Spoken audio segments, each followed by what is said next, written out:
ito ay rated SPG. Striktong patnubay at gabay ng magulang ang kailangan. Maaaring may masiselang tema, lengguwahe, karahasan, sexual, horror o droga na hindi angkop sa mga bata.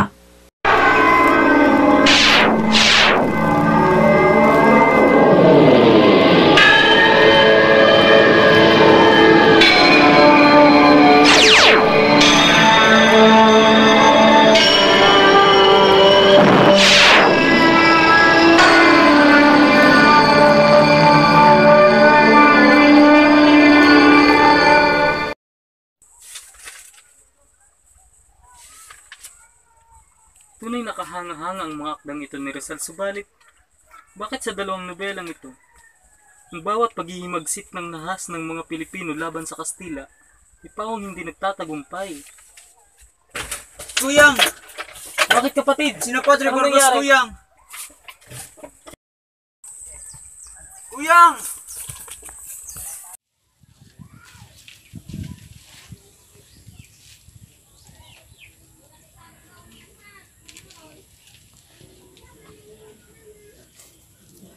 Ano ba ang ating ginawang masama? Bakit binala sa atin ito ginagawa? Mali ba baging tapat? Huwag kang mangamba, Padre Zamora. Nasa panig natin ang Diyos at ang katotohanan.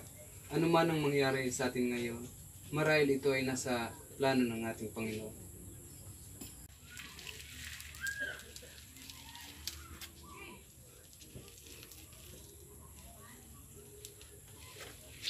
Ilang taon na tayong hawak ng mga Kastila. Nawala ang lahat ng dapat ay sa atin. Ang karapatan, kalayaan, hustisya at higit sa lahat ang ating bayan. Kaya binuo ko ang La Liga Pilipina upang mabawi ang lahat ng sa atin. Sapagkat matibay ang paniniwala kung ito na ang simula ng pagbabagong nais ng lahat. Ang La Liga Pilipina ay may layuning wakasan ang karahasan, ibalik ang karapatan, pantay na hustisya, makamtan ang kalayaan at ang pamana ng ating inang bayan. Sama-sama tayong lalaban para sa ating bayan sa mahinahon na paraan.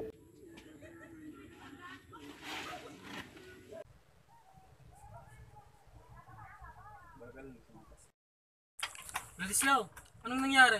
Samang balita, Andres. Nalaman ng mga Kastila ang tungkol sa ating samahan. Hinuli nila si Rizal. Patawag mo ang ating mga kasamahan. Itatakas natin si Rizal.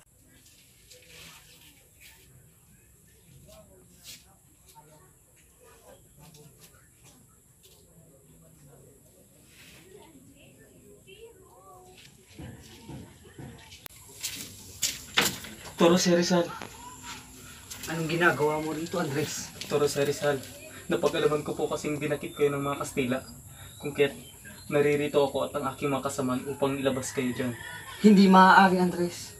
Subalit, paano na ang samahan? Paano na ang mga sinimulan ng laban? Andres, kung ako may nais ring makalabas sa seldang ito. Subalit hindi sa paraang nais mo. Subalit, maraming umaasa sa iyo, Dr. Jose Rizal. Andres, kung ako may makakalabas sa seldang ito, hindi sa paraan ng pagtakas. Hindi ho ito ang tamang oras upang sundin natin ang batas. Sapagkat hindi nga nila kinikilala ang mga karapatan nating Pilipino. Andres, kung yan ang katuwiran ng ating bayan, hindi natin makakamit ang katahimikan. Hindi tayo magtatagumpay, dadanak lamang ang dugo. Aminin man natin sa hindi, Dr. Jose Rizal. Hindi na natin maiiwasang dumanak ang dugo. Kastila na mismo ang nagsimula. Hindi, Andres. Kailangan lang nating bigyan sandata ang ating mga sarili gamit ito. At sa ano paman ito. Tara na ho, Dr. Jose Rizal. Umalis na tayo. Tama na, Andres. Umalis ka na. Iligtas mo ang iyong sarili. Hayaan mo na ako rito. Dr. Rizal. Umalis ka na. Sige na, Andres. Umalis ka na. Mapapahama ka lamang kapag nagtagal ka pa. Sige na. Babalik ako, Dr. Jose Rizal. Ilalabas ka namin dyan. Ngayong nadakip na ng mga Kastila si Dr. Jose Rizal, papaano na ang naitatag niyang samahan? Ang La Liga Pilipina, papaano na? Natitiyak kong sa mga oras din ito, nagkaplano na ang mga prailing dapin lahat ng kasapi nito. Hindi! Hindi ako papayag na huliin na lamang ako o sino man sa atin. Hindi ako susuko sa mga abusadong Kastilang iyan. Mamamatay muna ako bago ako nila ako makuha. Paano na ngayon iyan? Hindi naman siguro tayo susuko na lamang at magpapaalipin sa mga Kastila. Hindi. Huwag tayong magpadala sa sitwasyong ito. Lalaban tayo. Ngunit paano? Ang kailangan lamang nating gawin ay magtatag ng isang samahan na magbubuklod sa lahat ng mga tao upang labanan ng mga Kastila. Hindi naging matagumpay ang sinusulong na mapayapang paraan ni Dr. Jose Rizal laban sa mga Kastila. Sapagkat ang tanging nakita kong paraan upang makamit ang kalayaan ay ang himagsikan. Ang problema lamang ay kung paano tayo bubuo ng hukbo na sasama sa atin sa pakikipagdigma. Hindi tayo maaaring madakip ng mga Kastila. Kung tayo mismo ang manghihikayat isa-isa sa kanila, maaari tayong matunugan ng mga Kastila. Baka nga mahuli tayo bago pa man maitatag ang kilusan. Huwag kayong mabahala. Ako na ang gagawa ng paraan.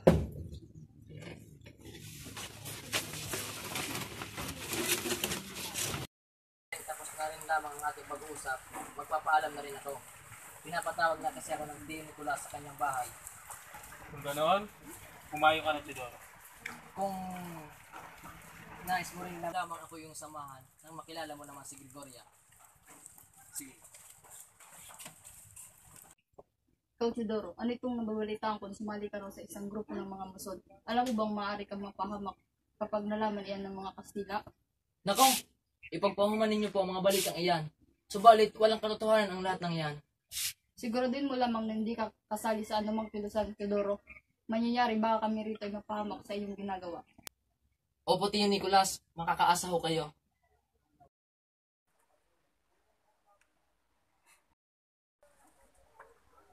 Andres, may kailangan ka ba sana ako? Sa mga tinginan yung tila may napag-uusapan na kayo. Nako, Tio Nicolas, wala po. Sinamahan niya lamang akong pumunta dito sa inyo. Sigurado ka, Teodoro? Oo, Tio. Sige po, mauna na ho kami. O siya, sige. Total naman, nasabi ko na din lahat ng nais kong sabihin. Siya nga, mag-iingat kayo. Oo, Tio, salamat po. Tara, Andres. Maraming salamat ho. Tutuloy na ho kami. Sige.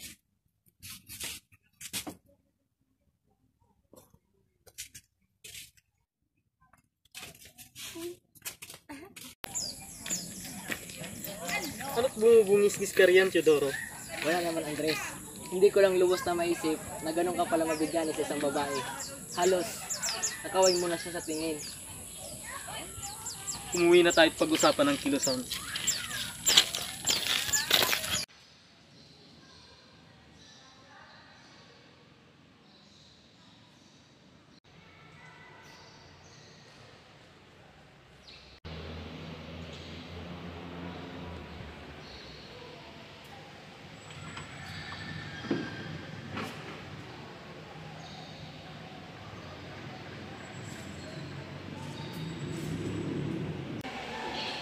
Riyan, Kasama ka ba sa mason katulad ni Teodoro?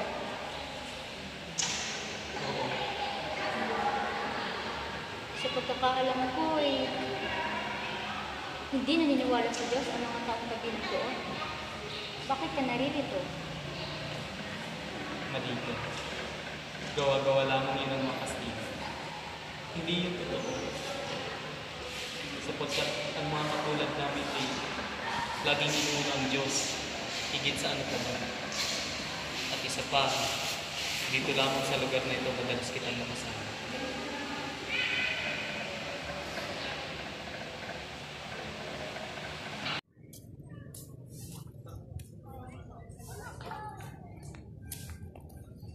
Talaga ba, Andres? Palabiro ka pala? Awan niyo na po. Kailangan ko po ng pera. May manupang sakit ang aking anak. Sige na po. Mawawa na po kayo sa akin. Ibigin niyo na po ang sahod ko. Kapag sinabi kong hindi, hindi. Subalit, kailangan ko po talaga ng pera. May pamilya rin po akong kailangang buhayin. Pamilya. Huliin niyo ang demonyong to. Kayo ang demonyo. Mga walang puso, kurakot, at manggagahasa. Anak! Anak! Sabi ko sa'yo, tiisin mo na lang. Anak! Kayong lahat, kapag hindi kayo sumunod sa ipag-uutos ko, magagaya kayo sa lapastangang ito, mga Indyo.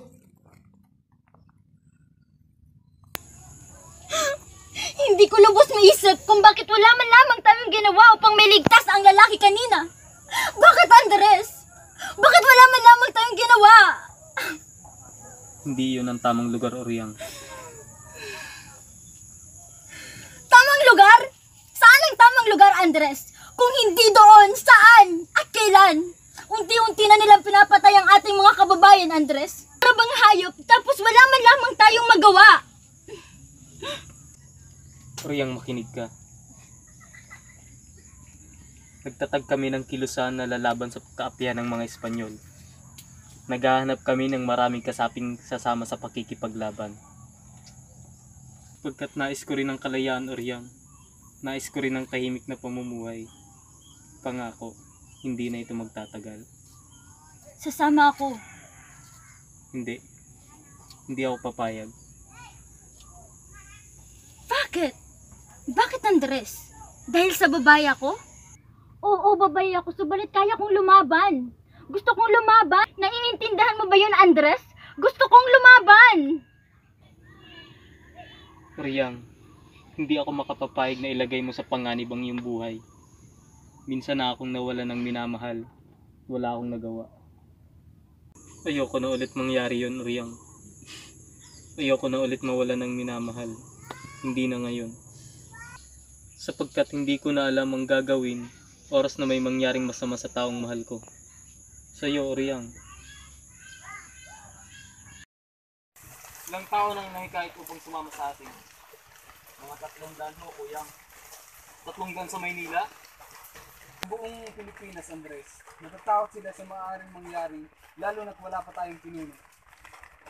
Paano tayo sasabak sa labanan kung kakaunti ang ating hukbo? Bakit hindi na lang ikaw, Andres, ang mumuno sa kilusan? Hindi pa ako handang pumunuan ng buong kilusan. Ang kailangan natin ngayon ay magparami ng kasapi. Subalit, Andres, malaki sa iyo ang tiwala ng mga tao. Kapag ikaw ang namuno sa ating hukbo, hindi na sila mangangamba na sumali sa ating kilusan. Ako sa mukhain niya ng isla, Kuyang. Baka nga ikaw lang naman ang hinihintay ng mga tao.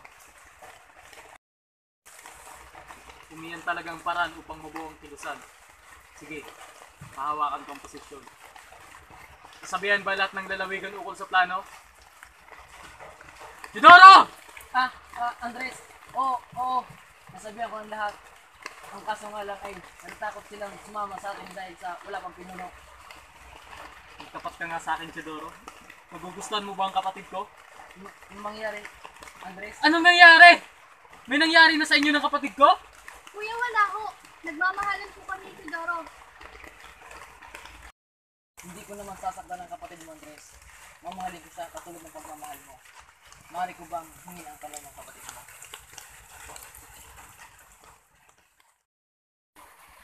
Kuya, alam ko ang sakripisyong ginawa mo para sa amin. Alam ko rin kung gaano mo kami kamahal. Pero alam mo rin darating ang araw na magkakapamilya ko. Hindi ba, Kuya? Nagmamahalan po kami ni Teodoro. Kailan pa ito nagsimula? Andres, sasabihin ko naman talaga sa'yo. Kaso nga lang, naghanap ako ng tamang pagkakataon para hingin ang kamay ng kapatid mo. Araw-araw tayong nagpupulong para sa kilusan. Paanong may nangyayaring ibang pagpupulong sa inyo ng kapatid ko? Andres, Kuya, nagmamahalan po kami ni Teodoro. Kuya, mahal kita at alam mo yun. Ngunit,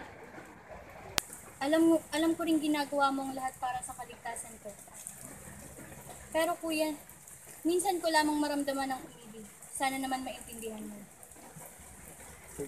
Masaya ka ba talaga sa desisyon mo?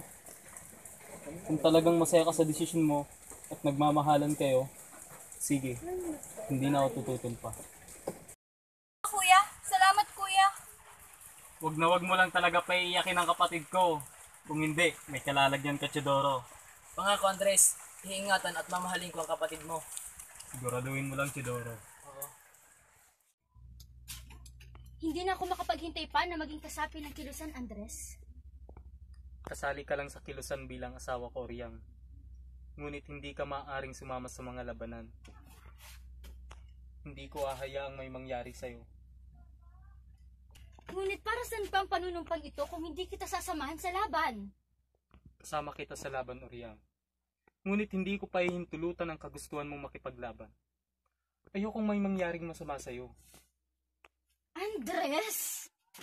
Oriang, ikaw at ang bayan ang dahilan kung bakit ko ito ginagawa.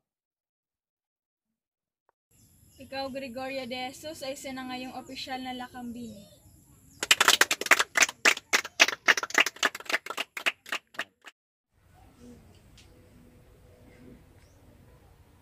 Emilio Aguinaldo, ano ang iyong magagawa upang malabanan ang mga Kastila? Buong tapang akong lalaban sa kanila. Kapalit man ay aking buhay.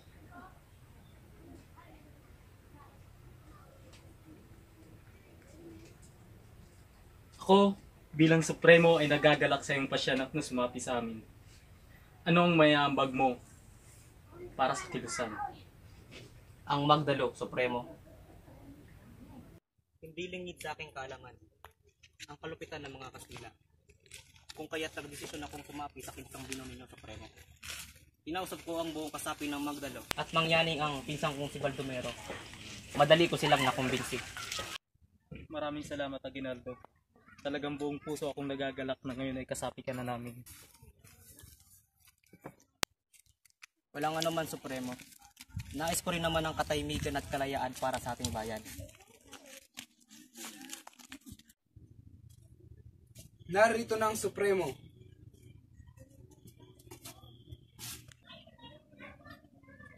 Naririto na tayo, Aguinaldo. Natitiyak kong magagalak silang makilala ka.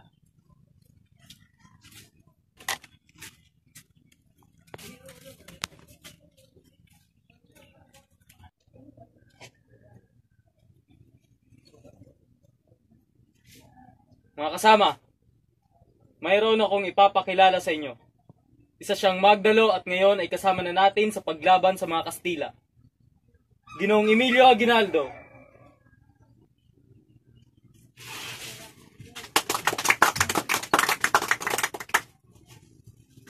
Labis-labis akong nagagalak. Makilala ang mga taong may matatapang na puso at paninindigan para sa kalayaan ng bayan. Ngayon, ako bilang kasapi ng Magdalo ay buong pusong tumitindig sa inyong harapan upang samahan kayo sa laban. Tayo at ang ating Supremo ay magtutulungan upang gapiin ang mga Kastilang yan. Mabuhay ang Katipunan! Mabuhay!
Hoy, bakit nangyayari ito? Siguro, inuuspungaan nito. Hindi. Nais ko lang makausap si Gobernador Celo. At bakit? Si Gobernador Celo ko na lamang sa... Ano sasabihin mo sa gobernador? Sabihin mo na at sasabihin ko sa kanya. Paumanin po, ngunit siya lamang pong nais ko makausap.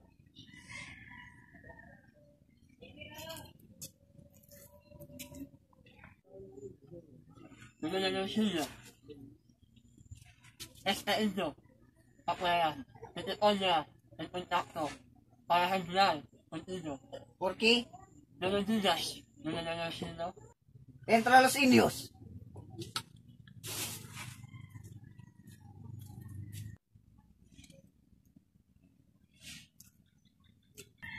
Indio. Siguraduhin mo lamang na wala kang gagawin kay Gobernador Silvio. Kung hindi, magunggong.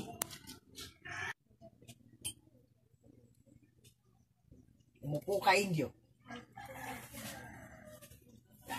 Nais mo raw akong makausap. Bakit?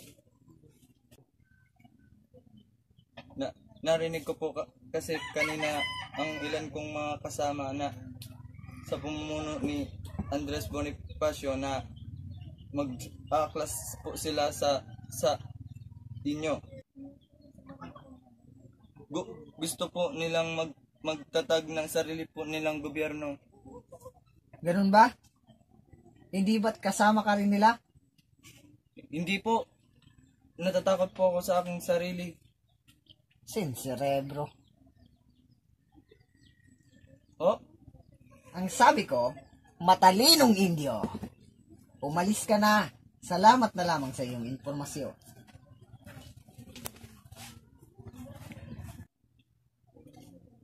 Gobernador Silvio. General, reúne a todas las tropas y busca lo que el oficial le dice a Andrés Bonifacio.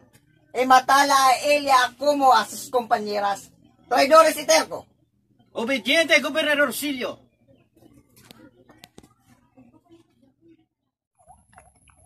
Hindi pa ito ang tamang oras upang lumaban kaming lahat.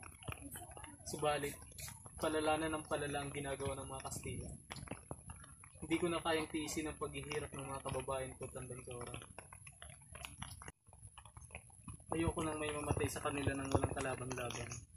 Hindi rin lingid sa aking kaalaman ang mga bagay na yan. Andres, kuman rin ay naging saksi sa mga ginagawa nila. Kaya nga ho, nais ko na itong tapusin. Hindi ko lang alam kung handa na sila ngayon.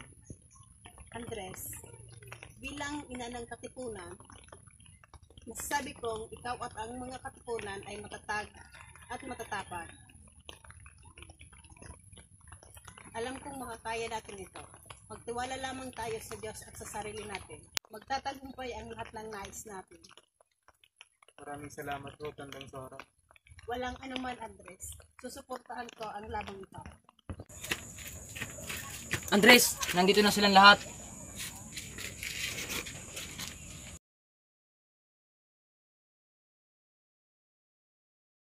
Mga kasama, alam kong ang ilan sa inyo ay lubhang natatakot sa mga nangyari sa ating lipunan. Kaya nga pinatawag ko kayo upang ipahayag ang aking desisyong sisimulan na natin ang laban. Lulusubin na natin ang mga Kastila dahil sawang-sawa na ako sa ganitong sistema. Ipagpaumanhin mo, Andres.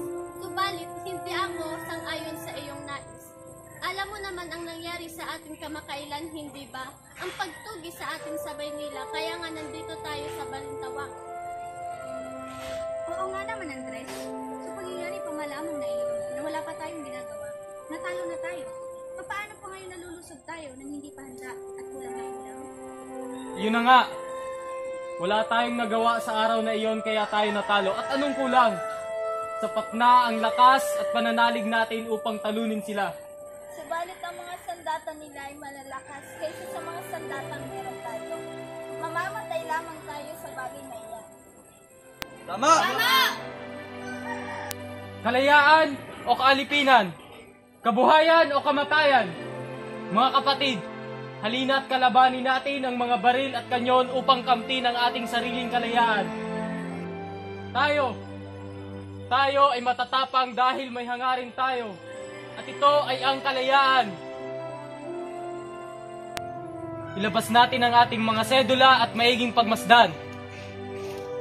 Ang maliit na papel na ito ang kumukontrol sa ating mga Pilipino. Ito ang ginagamit ng mga praile upang pasunurin tayo na parang mga hayop. Ngayon, punitin ang ating mga sedula bilang simula ng pagpapalaya ng ating mga sarili at ng bayan sa mga abusadong praile. Mabuhay ang Katipunan! Mabuhay! Mabuhay ang Supremo! Mabuhay! Mabuhay ang Pilipinas! Mabuhay! Maraming salamat sa inyong lahat.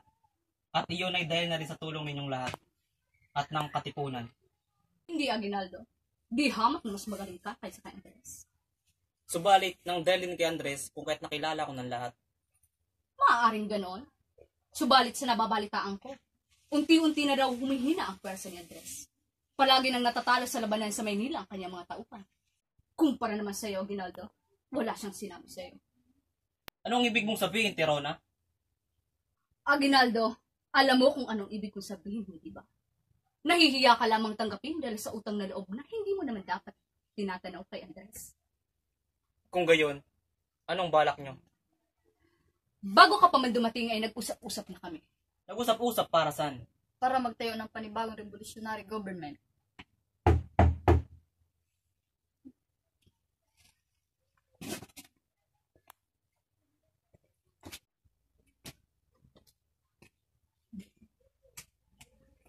Ang gabi sa inyong lahat. Diwa! Napadalaw ka. Maupo ka.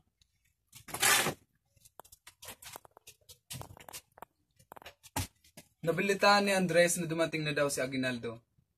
Mula sa laban niya sa Karatig Lalawigan, kaya't ipinapunta niya ako upang ipatid ang taos-puso niyang pagbati sa tagumpay niyo, Aguinaldo. Sabihin mo kay Andres, maraming salamat. Kung may seryoso kayong pinag-uusapan. Wow, wala naman. Nag-usap-usap lamang kami tungkol sa... Nag-usap-usap kami tungkol sa revolutionary government. Talaga ba? Maraming? Sa panibagong revolutionary government, Diwa. Panibago? Subalit? Hindi ka kasali sa usapan, Diwa. Mabuti pa'y umuwi ka na lamang at sabihan si Andres na magkakaroon ng botohan bukas ng hapon. Bakit kaya iyan naririto? Ang mga masa na katulad nila ay hindi dapat naririto. Oo nga, at ang lakas din ng loob nila kung ako sa kanya at sa kapatid na kabit ng mga praile ay hindi na ako lalabas pa ng bahay. Mama, alam niyo rin ba na bali-balita dito na ninakaw niya ang pondo ng Katipunan? Palibasa, ano nga ba naman ang mga taong walang pinag-aralan? Kapatid, wag. Subalit, kuya, inalipusta kanila at ang kapatid natin. Tayo na. Pumasok na tayo sa loob. Terona.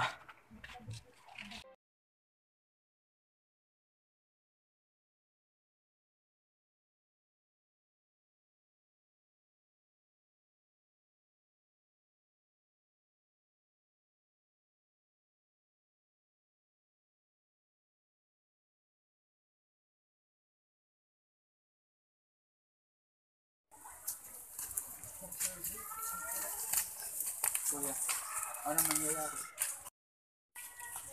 Hindi ko rin alam, subalit masama ang kutob ko. Bilisan nyo nga dyan ang babagan. Kuya.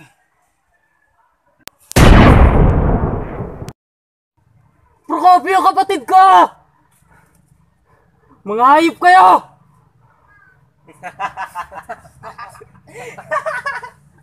Huwag kang mag-alala, Bonifacio. Susunod ka na. May sasabihin ka pa ba? Huwag niyo akong babarilin ng nakatalikod.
Binigkasaw ng Supremo sa kanyang unang sigaw ang mga nasabing kataga, kalayaan o kaalipinan, kabuhayan o kamatayan.